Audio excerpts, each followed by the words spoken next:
위하! 네, 오늘 4월달 2023년 4월 첫 번째 교육 시작하도록 하겠습니다. 오늘 교육은 균형 잡힌 식사를 위한 식단 작성하기예요. 식사 어떻게 하세요? 강사님은 전달이 소리가 안 들리세요? 이게 더 잘 들리시나요? 아, 그래요? 그럼 이걸로 할까요? 네.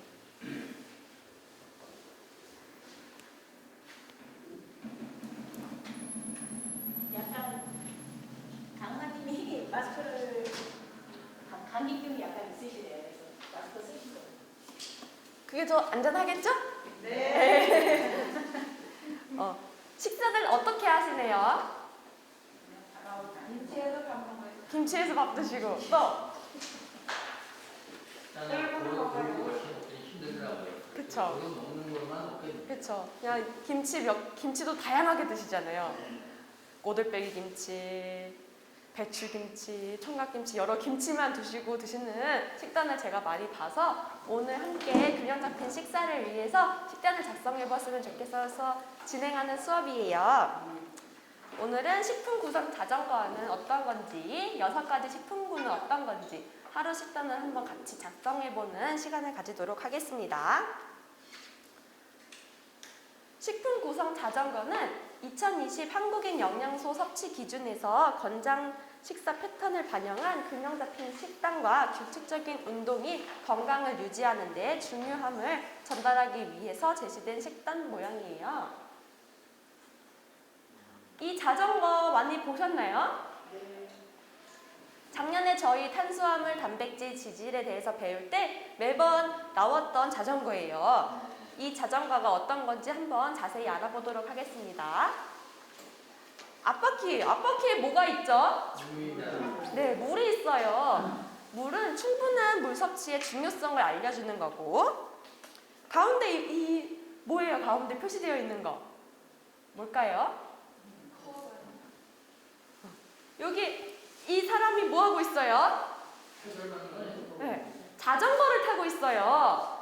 규칙적인 운동을 통해서 건강 체중 유지의 중요함을 안내해주고 있는 거예요. 그럼 뒷바퀴에는 뭐가 있을까요? 식품들이 있어요. 6가지의 식품군들이 나와 있는데요. 여기 뒷바퀴를 자세히 보면은 우리나라 국민들이 자주 섭취하는 대표적인 식품으로 나타낸 거예요. 6가지 식품에 대해서 좀 더 자세하게 알아보겠습니다. 화면에 나오는 거 같이 한번 읽어주세요.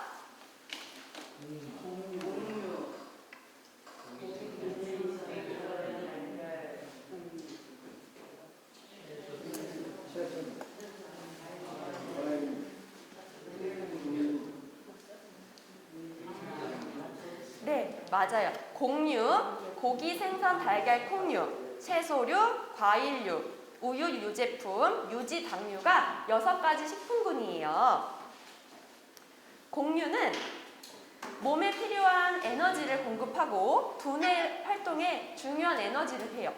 우리 이런 효과가 있는 기능을 하는 영양소가 있었어요. 어떤 걸까요? 뭐가 있을까요? 곡류하면 생각나는 영양소.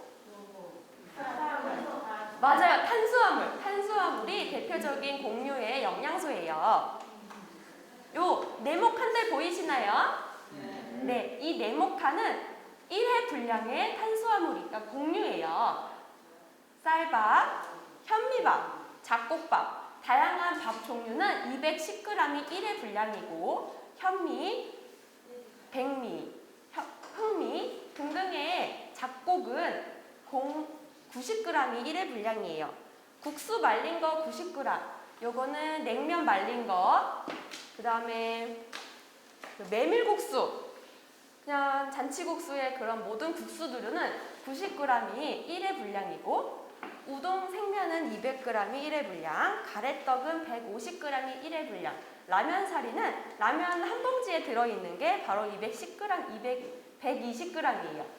시리얼 옆에는 별 표시가 있죠. 시리얼이랑 식빵이랑 고구마랑 감자랑 밤이랑 옥수수는 이 한 칸이 1회 분량이 아니라 이거에 3번을 드시면 1회 분량이 돼요. 그러니까 식빵은 한 3장 정도 드시면 1회 분량이고 고구마 70g 굉장히 작아요. 요거 하나 드시고 한 끼 식사하실 수 있으실까요? 조금 어렵죠. 고구마 크게 하나 정도 드시면 1회 분량이 돼요. 옥수수 저만큼 한 3분의 1 쪽 드시고 식사 끝내실 수 있으세요? 안 되죠. 대부분 우리 한쪽이나 두 쪽 다 드시잖아요. 한 대 정도 드셨을 때 1회 분량이 나타납니다. 고기, 생선, 달걀, 콩류는 에너지를 제공하고 근육을 생성하고 면역력을 상승시켜주는 거예요. 제가 영양 지침 할 때 단백질 섭취해주세요 라는 지침 날린 적 있는데 받으신 적 있으실까요? 네. 단백질 섭취해주세요 라고 했을 때 제가 말씀드리는 건 고기, 생선, 달걀, 콩류를 섭취해주세요 라는 의미예요. 고기, 생선, 달걀, 콩류는 1회 분량이 돼지고기, 소고기, 닭고기, 오리고기 60g이 1회 분량이에요. 오리고기 저기 한 6점 정도 있는데 6점 정도 드시면 1회 분량이 다 섭취하실 수 있을까요? 대부분 얼마큼 드실까요? 거의 한 400g 이상 정도 한 번에 섭취하시는 경우도 많은데 1회 분량은 저 60g이 1회 분량이라는 거 알아주시면 좋을 것 같고요. 고등어, 조기, 꽁치, 갈치는 70g이 1회 분량이에요. 생선류는 70g이 1회 분량이니까 알아주시면 좋을 것 같고요. 멸치 말린 거, 오징어 말린 거는 15g이 1회 분량입니다. 굴, 전복, 낙지는 80g이 1회 분량이고요. 달걀은 한 알 정도 섭취해 주시면 1회 분량이고 대두는 2숟가락 정도 섭취해 주셔야 20g 정도 되고요. 두부는 반모 정도 드셔야 80g 1회 분량이 나타납니다. 그리고 단백질 섭취하기 어려우실 때는 두유를 섭취해 주시면 1회 분량이 나타나니까 두유도 잘 섭취해 주시면 좋을 것 같아요. 그게 한때 용량이니까. 한 끼 용량인지 아닌지는 우리 조금 있다가 한번 다시 알아볼게요.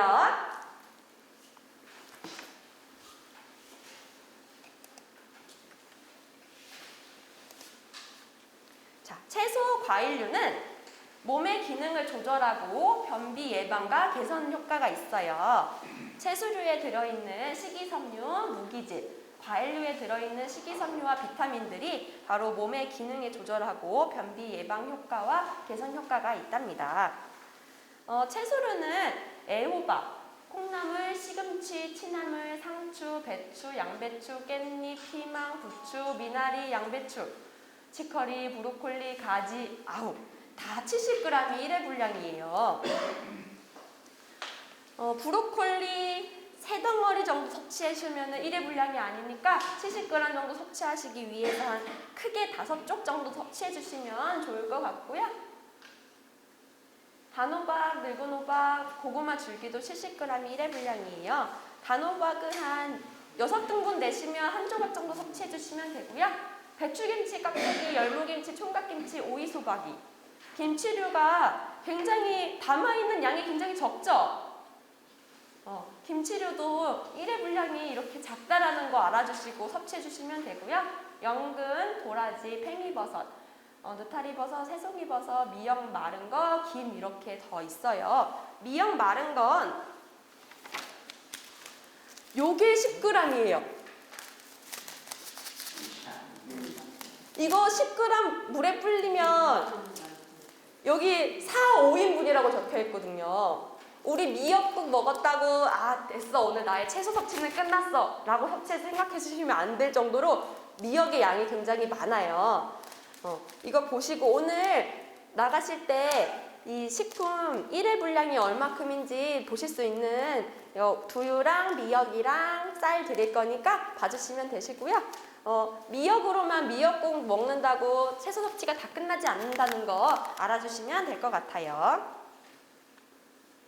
과일류는 수박, 참외, 사과, 배, 블루베리, 포도, 키위, 감, 오렌지, 귤, 바나나, 대추 말린 게 이렇게 있어요. 우리 사과 하나 이상 드시죠? 네. 한 번 드실 때 사과, 배, 바나나, 감 다양하게 한 번에 드시는 경우가 많은데 과일류는 당이 높아요. 당이 높으니까 적정량 드셔야 되니까 오늘 적정량이 얼마큼인지 한번 알아보시면 좋을 것 같아요. 바나나도 하나가 1회 분량이 아니고 한 4분의 3 정도가 1회 분량이니까 하나 다 드시면은 양이 많다라는 것도 알아주시면 좋을 것 같아요. 우유 유제품에는 칼슘이 있어요. 칼슘이 뼈와 치아를 튼튼하게 해주고 골다공증을 예방해주는 효과가 있습니다. 우유 유제품은 우유 200ml, 호상 요구르트, 떠먹는 요구르트 100g, 액상 요구르트 150ml, 아이스크림은 100g, 치즈는 20g이에요. 치즈는 2장 정도 섭취해 주시면 1회 분량이 나오게 됩니다. 유지 당류는 에너지를 제공하고 체온을 유지하고 근데 과잉으로 섭취할 경우 비만을 유발을 하는 식품군이에요. 깨, 콩기름, 올리브유, 들기름, 들깨, 버터 정도가 한 숟가락이 1회 분량이고 설탕, 물엿, 꿀, 커피 믹스가 이렇게 있어요. 커피 믹스 12g은 우리 한 포 있죠? 한 포가 1회 분량이에요. 이렇게 1회 분량을 한번 알아봤으면 식단을 한번 볼 건데요. 저희 식사 구성안이라고 연령과 활동에 따라서 얼마큼 열량을 섭취해 주셔야 되는지 알 수 있는 표예요. 활동적이라는 건 우리 운동을 거의 안 하시는 분들이 저활동이라고 보면 되고요. 우리 위케어에서 주간 목표 걸음수 3,500, 1일 목표 걸음수가 5,000보가 못 걸으시는 분들이 해당되고 활동적인 분들은 5,000보 이상 걸으시고 10,000보는 채 못 걸으시는 분들이 매우 활동적은 10,000보 이상 하루 너무 많이 잘 활동해 주시는 분들이 활동적이라고 보시고 연령에 따라서 활동에 따라서 칼로리가 다르다라는 거 알아주시면 됩니다. 하루 권장 식사 패턴이에요. 아까 앞에 나와 있던 식단 구성원에 나오는 열량에 따라서 하루 섭취해야 되는 패턴이 나눠지게 돼요. 앞에 B라고 적혀 있어요. B는 우유를 한 번만 섭취하는 거예요. 우유 유제품을. 근데 A 같은 경우는 어린이들, 청소년 시기에 있는 어린이들의 경우는 우유 유제품이 많이 필요하겠죠? 그 친구들은 2번 섭취하고 우리 성인들은 1회 한 번 정도 섭취하는 것이 B의 하루 권장 식사 패턴입니다. 이렇게 앞에 나와 있는 하루 식사 패턴에 따라서 하루 권장 식사 패턴을 나눠지게 되는데요. 섭취 횟수에 따라서 아침, 점심, 저녁 간식으로 구분해서 식사를 나눠지게 되시고 그에 따라서 식사하게 돼요. 우리 여기 우유의 유지 당류에는 뭐라고 적혀 있을까요? 네, 유지 및 당류는 조리 시 가급적 적게 사용할 것을 권장합니다 라고 되어 있어요. 근데 우리 이거 봐봐요. 커피 믹스가 벌써 한 칸이에요. 하루 4번 정도 섭취해야 되는데 아침에 드시고 점심에 커피 드시면 채 2개가 남지 않아요. 근데 식사하실 때 기름에 후라이 할 때 한 숟가락 넣고 뭐 설탕도 또 넣고 이렇게 되면은 하루 섭취해야 되는 유지 당류가 굉장히 높아지게 돼요. 유지 당류는 최대한 적게 사용할 수 있었으면 좋겠는데 그런 커피 믹스를 좀 줄여고 기름 사용량을 좀 줄여주시면 좋겠죠? 이 앞에 있는 식사 패턴에 따라서 하루 식단을 작성하게 돼요. 하루 곡류 1을, 고기, 생선, 달걀, 콩류 아침에 1, 채소류 2, 과일류 1에 따라서 하루 식단을 작성할 수가 있게 됩니다. 그럼 우리 한번 유인물 요거 보시고 한번 직접 작성을 한번 해볼 거예요.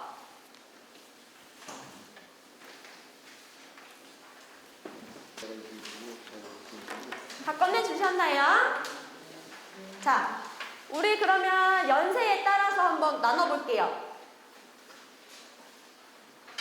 본인이 30에서 49세다. 없으셔. 50세에서 64세다.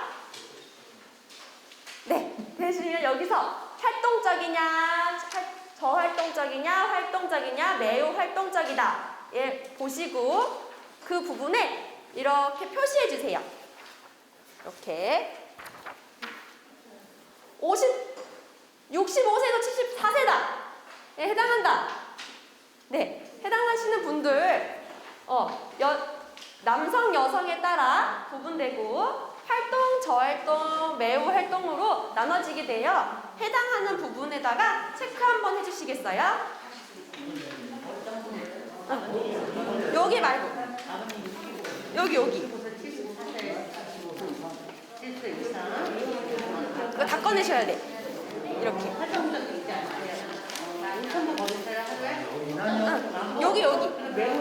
여기다가 하시는 거예요.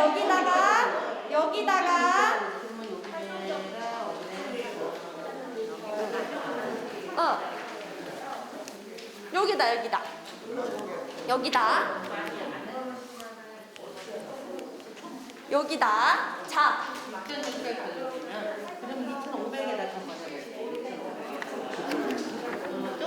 자 여기 자 앞에 여기 보라 색깔 4 써 있으니까 해도 4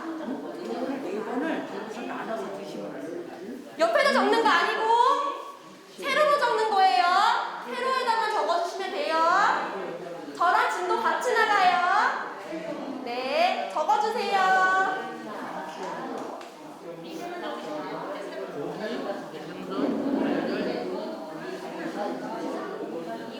3.48 여기 2인데?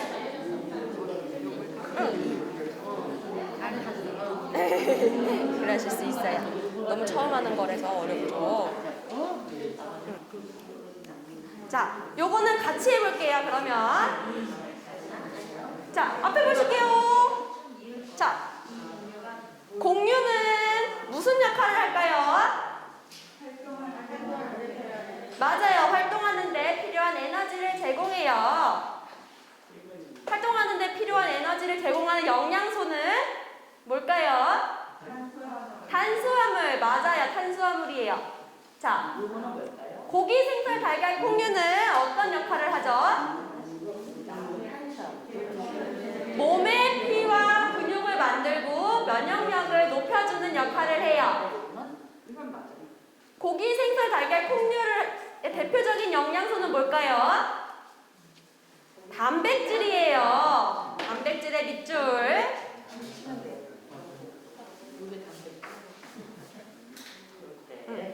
다음으로 넘어가도 될까요? 네. 채소, 과일은 어떤 역할을 하죠? 맞아요. 몸의 기능을 조절하고 변비 예방 개선 효과가 있어요. 그러면 채소, 과일의 대표적인 영양소는 뭘까요? 맞아요. 비타민이에요. 자, 우유 유제품은 뼈와 치아를 튼튼하게 하고 골다공증 예방 효과가 있어요. 대표적인 영양소는 뭘까요? 맞아요. 칼슘입니다. 자, 이제 마지막. 이거는 다 맞출 수 있겠어요. 유지 당류의 대표적인 역할은 뭘까요? 맞아요. 체온 유지 및 생체기관 보호, 과잉 섭취 시에는 비만을 유발하여. 대표적인 영양소는 뭘까요? 네, 지질에 해당합니다. 우리 오늘 배웠던 6가지 식품군에 대해서 기억해 주시고 이거 한 장 남았죠? 한 장.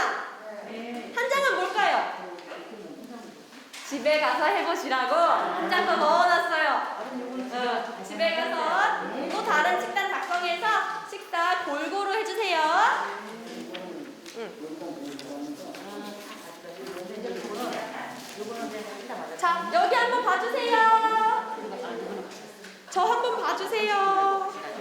자, 요거는 한 장은 제가 따로 넣어놨어요. 이거 왜 일단 넣어놨을까요? 일단 써보시라는 거야. 실질적으로 그렇죠. 집중! 여기 봐주세요, 제발. 자, 종이 가방 오늘 드릴 거예요. 여기 종이 가방 있는데 이 종이 가방에는 하루 섭취할 수 있는 일회 분량인 10g, 일회 분량 10g. 이거 미역국 다 드시는 것보다는 다른 채소 같이 드시는 게 좋겠고요. 쌀도 있어요. 쌀. 이거는 근데 100g이에요. 100g이 요 정도니까 10g은 한 요 정도 먹으면 되겠다 생각해서 식사해 주시면 되시고요. 두유도 들어있어요. 두유 고르실 때 나트륨, 당류, 지방 적은 거 선택해서 섭취해 주시면 돼요.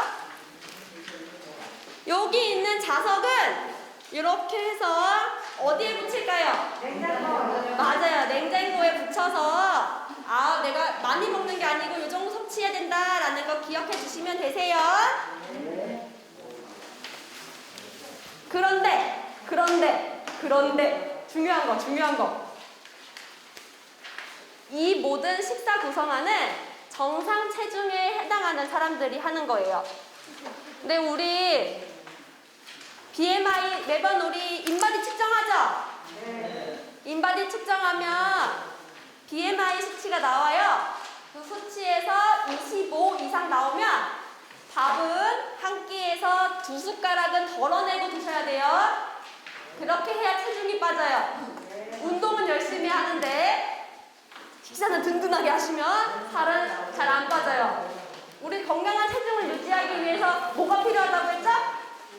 운동, 식이 다 필요해요. 그러니까 체중을 조금 줄이기 위해서 숟가락으로 2숟가락 정도는 적게 드셔주시면 되세요. BMI 숫자 25 이상이에요. 모르시는 분들은 윤명수 선생님한테 연락하시면 다 알려주실 거예요. 네, 그러면은 제가 식사 사진 올려주시는 거에서 이거 기대하고 있어도 될까요? 골고루 식사하시는 거? 대답이 없으셔. 식사 골고루 해주실 수 있으세요? 네. 그럼 저 매번 여기 어르신들 다 누구 오셨는지 다 알아요. 들어가서 봤는데 김치만 드시면 더 속상할까요? 안 속상할까요?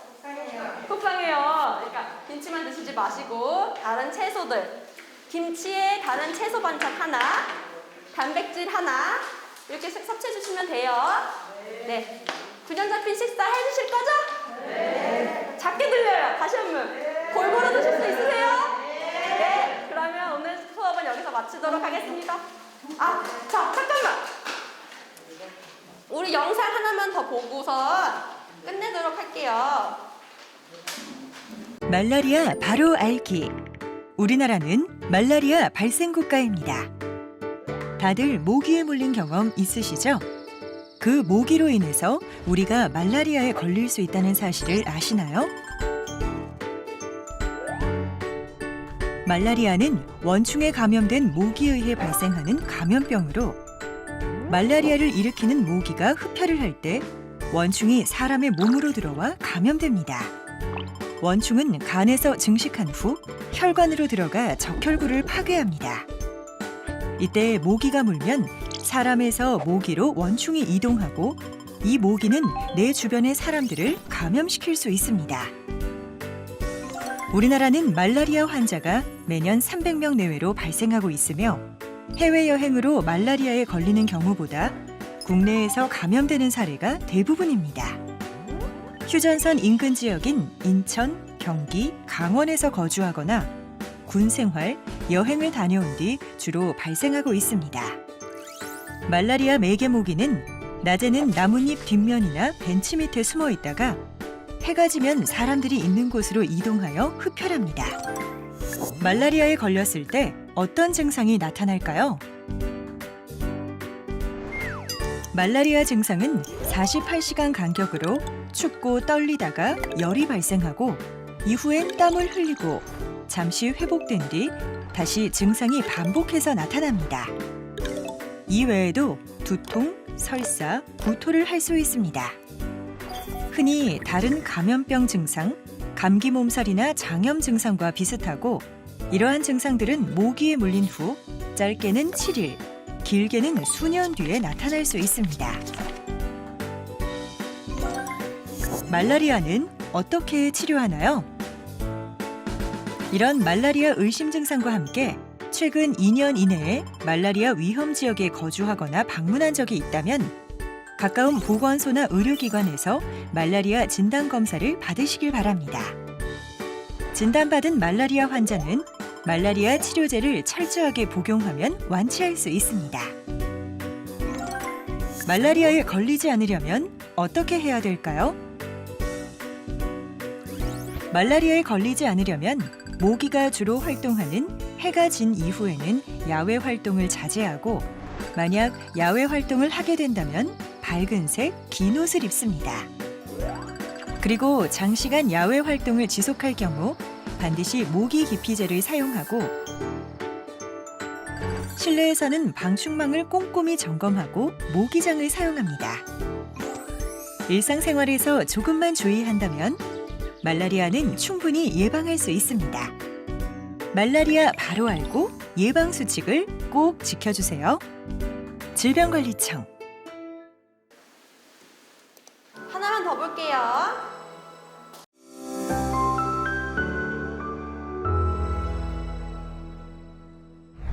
안녕하세요. 리포터 주우리입니다. 여러분, 혹시 그거 아시나요? 농업인들에게 주로 발생하는 감염병이 있다고 하는데요.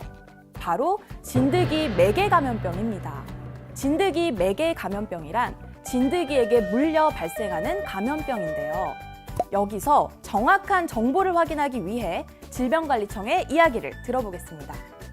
진드기 매개 감염병은 세균이나 바이러스를 가지고 있는 일부 진드기에 물려 감염되며 주요 진드기 매개 감염병으로는 쯔쯔가무시증, SFTS라고 불리는 중증 열성 혈소판 감소 증후군이 있습니다. 진드기 매개 감염병에 걸리면 고열, 오심, 구토, 설사 등 소화기 증상이 나타나는데요. 특히 SFTS는 치명률이 약 20%로 높고 백신이나 치료제가 없습니다. 따라서 야외 활동 후 2주 이내 증상이 나타나면 빨리 의료기관에 방문하여 의료진에게 농작업이나 야외 활동한 것을 알려주시고 진료를 받으시는 것이 중요합니다. 네, 진드기 매개 감염병, 정말 조심해야 할 감염병이라는 걸 다시 한번 느꼈습니다. 여러분 꼭 기억해 두세요.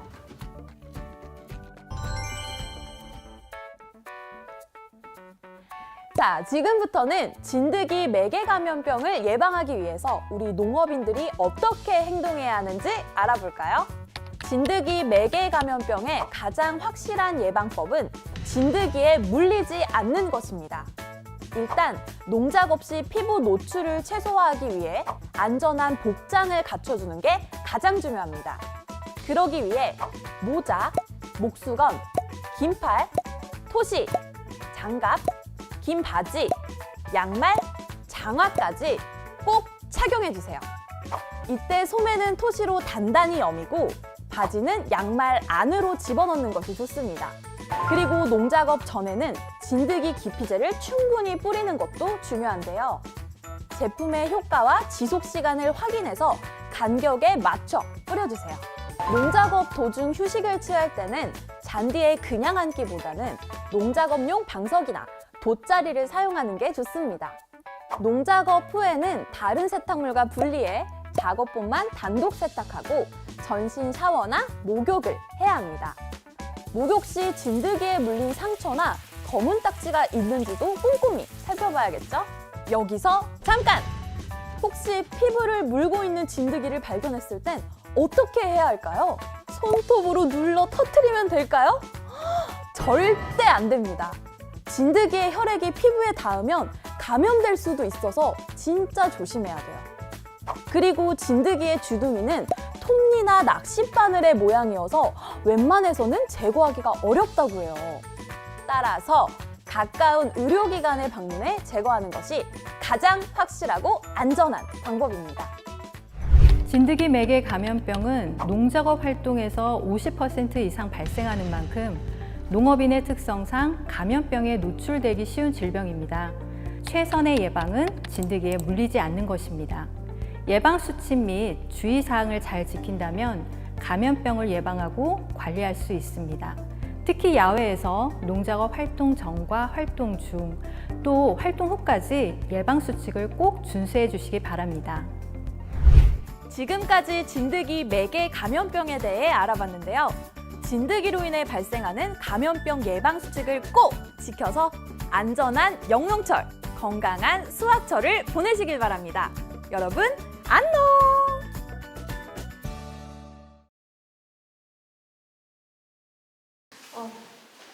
다 안전하게 물리지 않는 게 최선의 방법이래요.